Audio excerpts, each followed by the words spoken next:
Muy buena noche, mi nombre es Maybe Solis Recio. En este importante día les estaré hablando de un tema de suma importancia en la educación artística, que es las artes visuales y las artes aplicadas. Una pregunta de suma importancia es: ¿a qué se llama artes visuales? Y dar algunos ejemplos de esto. Las artes visuales son creaciones únicas y de libre expresión generadas por el hombre y apreciadas a través de la vista. En este tipo de arte se manifiesta a través de las artes plásticas y la arte digital, el cual surgió como resultado de la creación evolutiva tecnológica. Algunos ejemplos de suma importancia de esta es la pintura y la artesanía. Investiga y comenta sobre la historia de las artes visuales. Las artes visuales son una representación artística y expresiva, cuya apreciación visual está basada en el artista, que crea el reenlace al mundo fantástico natural mediante materiales usados con diferente y variedad técnica, que permite al artista manifestar todas sus emociones y sentimientos y apreciación del mundo que los rodea. El concepto de las artes visuales surgió tras la Segunda Guerra Mundial, uniendo a las artes que implican una percepción visual. La pintura y la fotografía son dos de los máximos exponentes de este tipo de arte. Una pregunta muy importante que solemos hacernos es: ¿a qué se denomina arte aplicada? Y dar algunos ejemplos de ella. Las artes aplicadas, llamadas también arte utilitaria o arte menores, son aquellas que incorporan lo ideal de la composición y creatividad, objetos de uso diario, es decir, son objetos que usamos a diario. Un ejemplo son los muebles, la taza o vasos.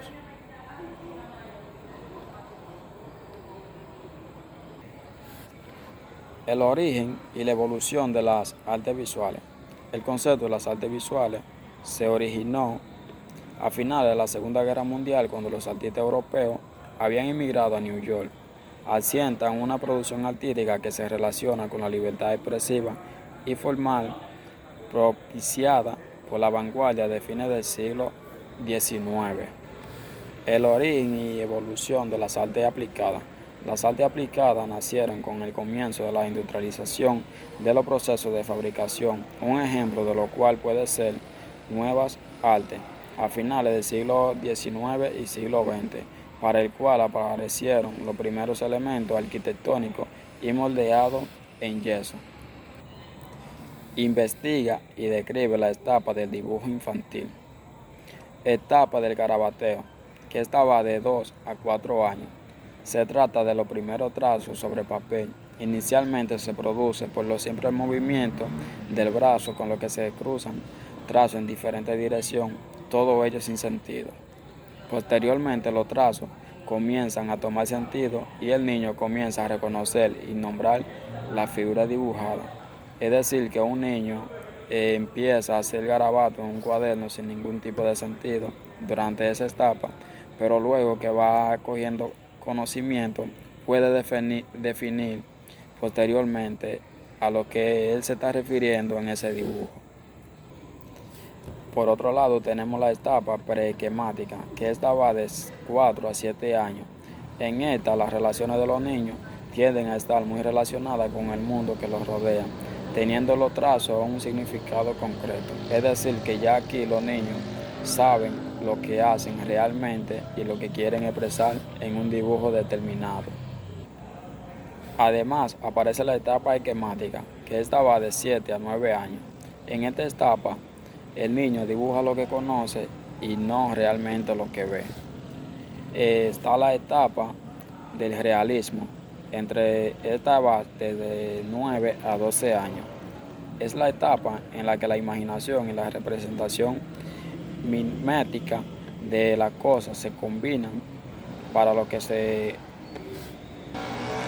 comenzar con la enseñanza técnica del dibujo. Las diferentes formas de la representación especial, representativa, anatómica, proporción y los procesos de elaboración de imaginación estéticamente bien resuelta, que son el color, la textura y la composición y el diseño. Investiga sobre la importancia que tiene el dibujo infantil en esta etapa del desarrollo del ser humano. El dibujo es un modo de expresión que favorece la imaginación, el sistema psicomotriz, fomenta la creatividad y ayuda a los más pequeños a expresar cómo se sienten. Por ello, el dibujo es un medio de expresión. A través de él podemos expresar nuestros sentimientos de cómo nos sentimos en un momento determinado. Investiga y establece las características tanto de las artes visuales y de las artes aplicadas.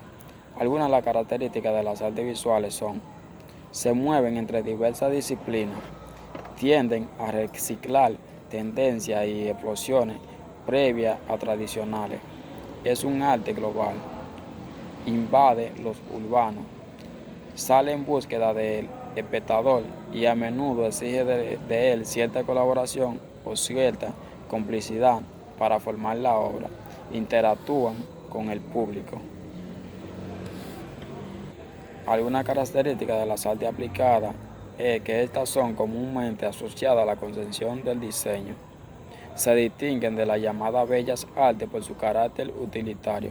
Son proporciones creativas que pueden ser objeto de uso por parte del consumidor. Aquí llamamos creatividad. La creatividad es la capacidad que tiene el ser humano para crear algo de otras ideas que son nuevas e interesantes, es decir, la capacidad para analizar y valorar nuevas ideas, resolviendo problemas que se presentan en el transcurso de la vida del ser humano y los desafíos que se presentan en lo académico y cotidiano. La creatividad es una capacidad que tiene el ser humano para plantear soluciones originales y novedosas. ¿Qué cosas promueven la creatividad? A realizar actividades físicas, esto nos puede ayudar a despejar la mente.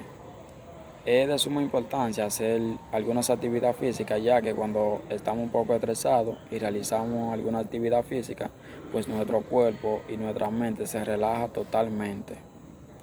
Nos ayuda a tener mejores ideas, nos ayuda a enfrentar situaciones complicadas. ¿Cuáles son los asesinos de la creatividad?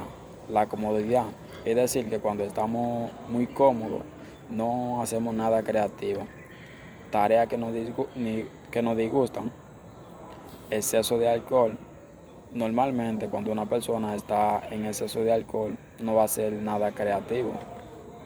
Y dormir, ya que si uno pasa tantas horas durmiendo, ese tiempo que podríamos invertirlo en algo creativo no va a ser suficiente. O sea, que si dormimos mucho, no vamos a hacer nada creativo. Nada, hasta aquí mi exposición.